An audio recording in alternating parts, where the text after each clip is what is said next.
श्री शिवाय नमस्तु भयम। दोस्तों, जैसा कि आप सभी लोग जानते हैं कि 26 फरवरी 2026 यानी गुरुवार को पड़ रही है फाल्गुन मास की शुक्ल पक्ष दशमी तिथि। और दोस्तों, ये वह तिथि है जो फाल्गुन मास में पड़ने वाली सबसे बड़ी तिथि है, क्योंकि ये गुरुवार के दिन पड़ रही है और इसका बहुत ही बड़ा और विशेष महत्व होता है।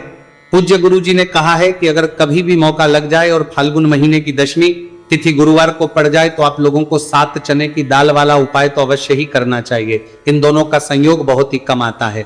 इसी के साथ में गुरु अपनी शिव पुराण कथा में बताया है कि इस दिन आपको 7 चने की दाल वाला उपाय तो आपको अवश्य ही करना चाहिए, क्योंकि ऐसा दिन पूरे साल में सिर्फ एक ही बार आता है। और दोस्तों, आप सभी लोग जानते हो कि गुरुवार दशमी तिथि का अगर सबसे बड़ा कोई उपाय है तो वह 7 चने की दाल वाला उपाय है। तो दोस्तों, गुरुवार दशमी तिथि के दिन आप लोगों को इस 7 चने की दाल वाला उपाय को जरूर करना है। बहुत लोग होंगे जिन लोगों ने इस उपाय को ना किया हो, मतलब पूरा साल निकल गया, उन्होंने किसी भी दिन इस 7 चने की दाल वाला उपाय को ना किया हो। पर दोस्तों, आपके पास एक आखिरी मौका बचा हुआ है, जो कि 26 फरवरी गुरुवार दशमी तिथि के दिन है। इस दिन आप लोगों को इस वाले उपाय को जरूर कर लेना है।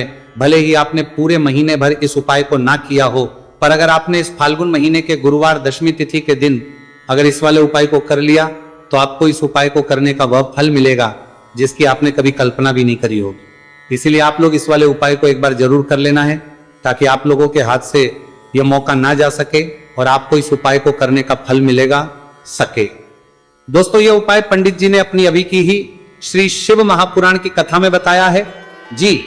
इस उपाय को आज हम आपको बहुत अच्छे से समझाने वाले हैं। इस वीडियो को देखने के बाद इस उपाय को समझने के आपको कोई और वीडियो को देखने की जरूरत नहीं पड़ेगी। तो चलिए दोस्तों, उपाय को शुरू करते हैं।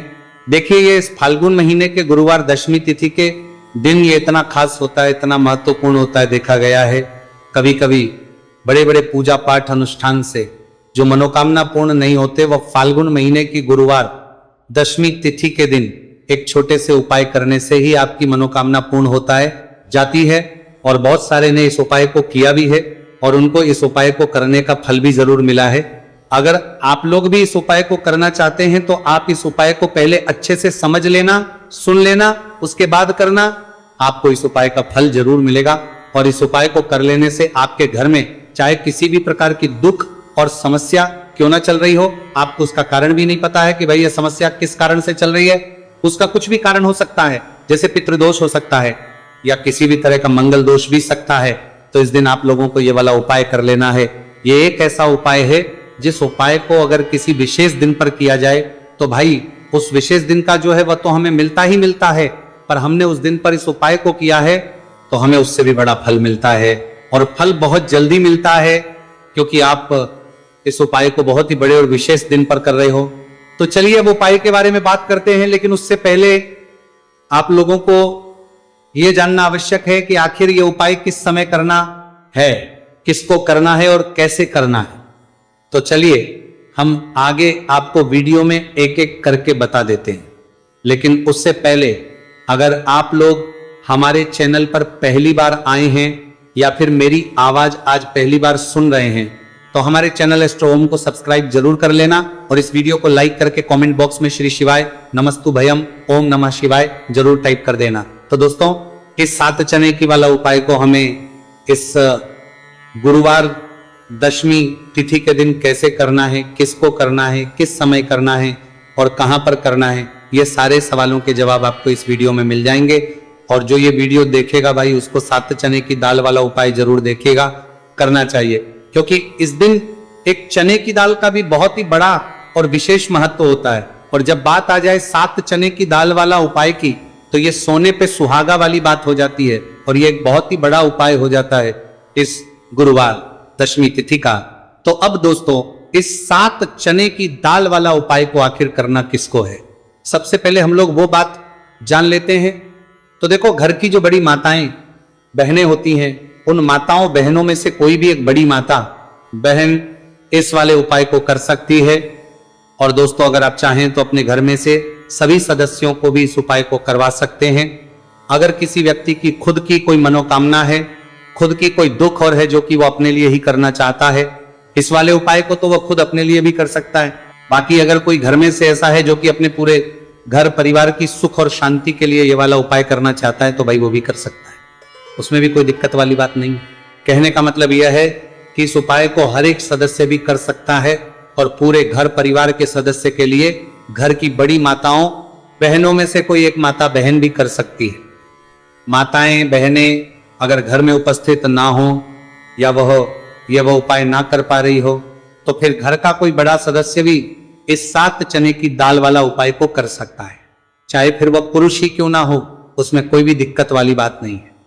उसके बाद में दोस्तों जो अगला प्रश्न निकल कर आता है वो ये आता है इस उपाय को लेकर कि आखिर इस उपाय को हमें किस समय करना है, सुबह के समय करना है कि शाम के समय करना है।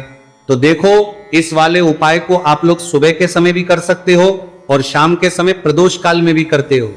अब अगर आप पूछो कि भाई सबसे उत्तम समय कौन सा रहेगा इस 7 चने की दाल वाला उपाय को करने का, तो हम आपसे बस यही कहेंगे कि इस उपाय को आप सुबह के समय करेंगे तो ज्यादा बेहतर होगा। बाकी अगर प्रदोष काल शाम के समय भी करेंगे तो भी अच्छा होगा, उसमें कोई भी दिक्कत वाली बात नहीं है। तो अब दोस्तों जो अगली सबसे बड़ी और महत्वपूर्ण बात आती है दोस्तों आपसे बड़ी में, वो ये आती है कि सुबह अगर हम उपाय को तो हमें कितने बजे से लेकर कितने बजे तक के बीच में करना है, और शाम के समय प्रदोष काल में करेंगे तो हमें कितने बजे से लेकर कितने बजे के बीच में करना है। तो देखो सुबह जितनी जल्दी हो सके आप उपाय को करने की कोशिश करना। बाकी अगर किसी कारणवश लेट भी हो जाओ, थोड़ी देर भी हो जाए तो 10 या 11 बजे तक भी आप उपाय कर लेना, पर 12 बजे से ज्यादा देरी ना हो, ठीक है, इस बात का ध्यान रखना। उसके बाद दोस्तों अगर शाम के समय प्रदोष काल की बात करें, प्रदोष काल का जो समय है होता है वो शाम के 6 बजे से शुरू हो जाता है। मतलब शाम के 6 बजे से लेकर 7 बजे के बीच का जो समय होता है यह समय प्रदोष काल का समय होता है। तो आप इस उपाय को 7 या 8 बजे के बीच में भी कर सकते हो, मतलब शाम के 6 बजे से रात 8 बजे के बीच में आप कभी भी इस वाले उपाय को कर सकते हो, उसमें कोई भी दिक्कत वाली बात नहीं। चलिए जानते हैं उस विशेष उपाय के बारे में। देखिए दोस्तों पूज्य गुरुजी की कथा के अनुसार ही इस उपाय को आपको बहुत ही विस्तार से समझाने का प्रयास करेंगे, लेकिन उससे पहले वीडियो को लाइक करें। देखिए इस वीडियो में हम पूज्य गुरुजी द्वारा बताए गए 3 सबसे अचूक उपायों के बारे में जानेंगे जो आपको सिर्फ और सिर्फ गुरुवार की सप्तमी की तिथि पर ही करने हैं। पूज्य गुरुजी ने बताया है कि जो भी व्यक्ति इन उपायों को कर लेता है उसके जीवन से समस्त परेशानियां दूर हो जाती हैं। तो चलिए जानते हैं गुरुजी द्वारा बताए गए पहले खास उपाय के बारे में। देखिए गुरुजी ने बताए हैं कि गुरुवार के दिन किया जाने वाला यह उपाय सबसे सर्वश्रेष्ठ है। इस उपाय के लिए आपको मात्र 1 लोटा शुद्ध जल लेना है। जल आपको तांबे के पात्र के अंदर लेना है। इसी के साथ में आपको मात्र 1 गुड़ का टुकड़ा लेना है और इसी के साथ में आपको लेनी होगी 7 की दाल। देखिए चने की दाल को लेते समय ध्यान रखना है कि यह खंडित नहीं होनी चाहिए। यह चने की दाल जब भी हम गुरुवार के दिन शिवलिंग पर अर्पित करते हैं तो इससे हमारे जीवन के बड़े से बड़े संकट समाप्त होते हैं। अगर हमारे हाथ में धन प्राप्ति की लकीरें नहीं हैं, अगर हमारे जीवन में दुर्भाग्य के अलावा कुछ है ही नहीं, तो गुरुजी ने कहा है कि हम इस व्यासपीठ से आपको यकीन दिलाते हैं कि गुरुवार के दिन जब भी आपकी दाल वाला ये उपाय करते हैं तो इससे महादेव आपके हाथ की लकीरों को भी परिवर्तित कर देते हैं। तो दोस्तों ये तीनों ही सामग्री लेकर के आपको पहुंच जाना है। भगवान शिव के मंदिर में देखिए गुरुजी ने बताया है कि इस उपाय को आप सुबह से लेकर के शाम तक किसी भी समय कर सकते हैं। देखिए शिव मंदिर पहुंचने के बाद आप जो 1 गुड़ का टुकड़ा लेकर के गए हैं, सबसे पहले तो आपको उसे जल के पात्र के अंदर डाल देना है और आपको महादेव का स्मरण करते हुए ये 1 लोटा जल धीरे धीरे शिवलिंग पर अर्पित करते जाना है। साथ ही साथ आपको श्री शिवाय नमस्तुभयम इस मंत्र का भी जाप करते रहना है। कम से कम 11 बार आपको इस मंत्र का जाप अवश्य करना है।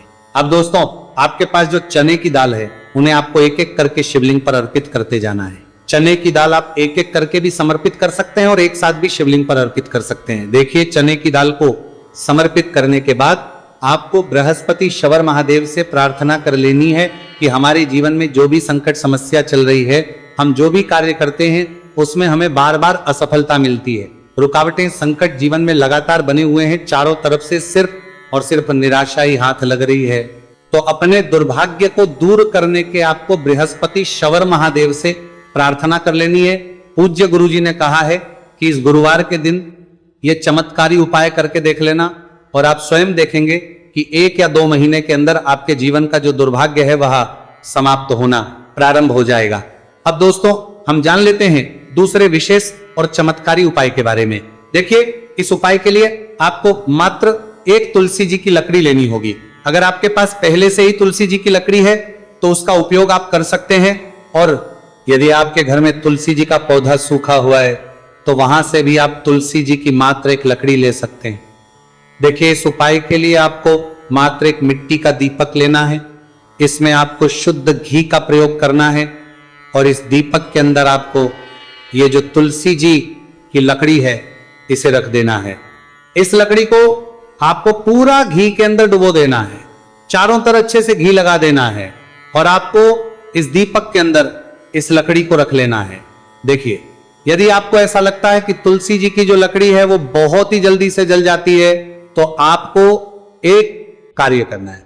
आपने जो तुलसी जी की लकड़ी ली है उस पर आपको पूरी पर अच्छे से रुई लपेट देना है, यानी कि कॉटन जो होती है उसे अच्छे से लपेट देना है जिससे कि ये जो लकड़ी है दिखाई ना पड़े। तो इस लकड़ी के ऊपर आपको लपेट लेनी है। अब इसी लकड़ी के ऊपर जो आपने रुई लपेटी है उस पर आपको अच्छे से घी लगा लेना है और उस दीपक के अंदर आपको इसे डाल देना है। अब देखिए, इस दीपक को आप भगवान विष्णु के वहां पर भी प्रज्वलित कर सकते हैं या फिर भगवान विष्णु के किसी भी स्वरूप के सामने आप इसे प्रज्वलित कर सकते हैं या फिर आपके घर में जो माता तुलसी जी का पौधा है वहां पर भी इस दीपक को आप प्रज्वलित कर सकते हैं। पूज्य गुरु जी ने कहा है कि जो भी व्यक्ति इस 26 फरवरी 2026 गुरुवार की दशमी तिथि पर यह तुलसी जी की लकड़ी का दीपक प्रज्वलित कर देता है तो उसके जीवन में कभी भी धन संपदा की कमी नहीं होती है। देखिए, ये जो उपाय है आपने माघ में दशमी तिथि पर किया होगा, लेकिन इस बार फाल्गुन मास की दशमी तिथि है, गुरुवार के दिन, गुरुवार का दिन भगवान विष्णु को समर्पित होता है और ये जो दीपक है हम विशेषकर भगवान के निमित्त ही प्रज्वलित कर रहे हैं। तो इस दीपक को आप इस महीने की गुरुवार की दशमी तिथि पर भी प्रज्वलित कर सकते हैं। देखिए, यह जो दीपक है विशेषकर आपको शाम के समय यानी कि सूर्यास्त के बाद ही करना है। अब दोस्तों हम जान लेते हैं गुरु जी द्वारा बताए गए तीसरे बहुत ही चमत्कारी और विशेष उपाय के बारे में। देखिए, इस उपाय के लिए आपको एक बेलपत्र लेनी है और इसी के साथ में आपको 2 शमी पत्र लेना है। देखिए, आप जो बेल लेंगे वो कहीं से भी खंडित नहीं होनी चाहिए, इस बात का आपको विशेष रूप से ध्यान रखना है। देखिए, मान लीजिए कि यदि आपके पास बेलपत्र नहीं है तो आप भगवान शिव के शिवलिंग पर चढ़ी हुई बेलपत्र को पुनः शुद्ध जल से धो करके उसका उपयोग भी कर सकते हैं। इसी के साथ में आपको मात्र थोड़ा सा लाल चंदन लेना होगा। देखिए, सभी सामग्री लेकर के अब आपको पहुंच जाना होगा भगवान शिव के मंदिर में। देखिए, भगवान शिव के मंदिर में पहुंचने के बाद आपके पास जो एक बेलपत्र है उसकी चिकनी साइड में आपको देखिए, आप सभी को पता है कि बेलपत्र में 3 पत्तियां होती हैं। तो बेलपत्र की जो ऊपर वाली बड़ी पत्ती होती है और नीचे वाली जो 2 छोटी पत्तियां होती हैं उसकी चिकनी साइड पर आपको, यानी कि जो छोटी पत्तियां होती हैं वहां पर आपको एकाएक शमी पत्र जो आप लेकर आए हैं उन्हें छोटी पत्तियों के ऊपर रख देना और इन्हीं शमी पत्र के ऊपर आपको लाल चंदन की एक एक बिंदी लगा देनी है। अब आपको ये जो बेलपत्र है इसी प्रकार से शिवलिंग पर अर्पित कर देनी है, लेकिन आपको बेलपत्र को समर्पित करते समय गतिमान का नाम लेना है।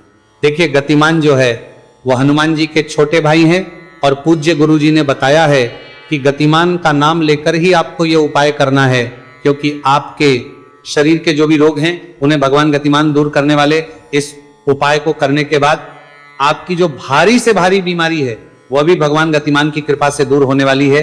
देखिए, बेलपत्र की 2 छोटी पत्तियों पर आपने एक एक चमी पत्र रखा, उनके ऊपर आपने एक एक लाल बिंदी लगाई हुई है चंदन की।